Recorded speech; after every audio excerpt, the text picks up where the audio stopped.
गांवों में हमेशा से अजीबोगरीब किस्से सुनने को मिलते हैं। कभी किसी पेड़ पर चुड़ैल दिखने की बातें, तो कभी तालाब में परियों की आवाजें सुनाई देने की अफवाहें। ऐसी ही एक दिलचस्प कहानी थी कौवे के भूत की। बहुत समय पहले की बात है।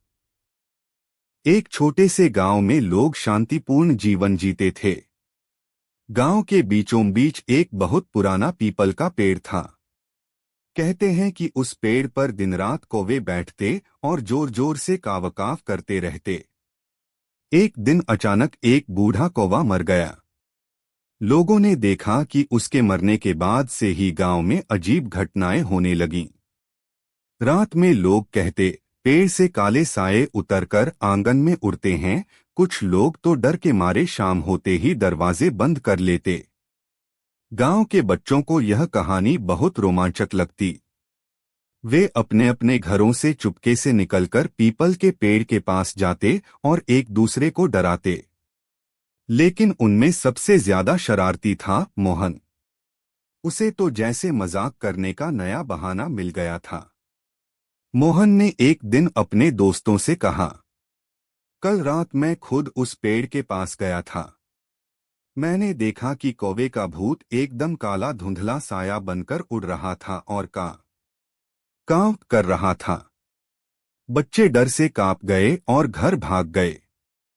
लेकिन मोहन अंदर ही अंदर हंस रहा था, क्योंकि असल में वह खुद काले कपड़े पहनकर पेड़ के पीछे छिपा था और आवाजें निकाल रहा था।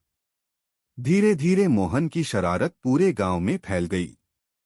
हर कोई कहने लगा कि कौवे का भूत सचमुच पेड़ पर रहता है। बूढ़े लोग बच्चों को डराने के लिए यही कहते, जल्दी सो जाओ, नहीं तो कौवे का भूत पकड़ ले जाएगा। लेकिन एक दिन मोहन की शरारत उसी पर भारी पड़ गई। हुआ यूं कि मोहन ने फिर से काले कपड़े पहनकर बच्चों को डराने की योजना बनाई। रात का समय था, चांद बादलों में छिपा हुआ था और वातावरण बेहद डरावना लग रहा था। मोहन पेड़ पर चढ़ गया और काव की आवाजें निकालने लगा। तभी अचानक असली कौवों का झुंड वहां आ गया। शायद उन्हें लगा कि कोई अजनबी उनकी भाषा और उनकी जगह पर कब्जा कर रहा है। सबने मिलकर मोहन पर हमला कर दिया। मोहन बुरी तरह घबरा गया। उसने नीचे उतरने की कोशिश की, लेकिन कौवों ने उसे चारों ओर से घेर लिया। किसी तरह वह भागकर अपने घर पहुंचा। उसका चेहरा और हाथ खरोंचों से भर गए थे। उस दिन के बाद उसने कसम खाई कि वह कभी भी ऐसी शरारत नहीं करेगा।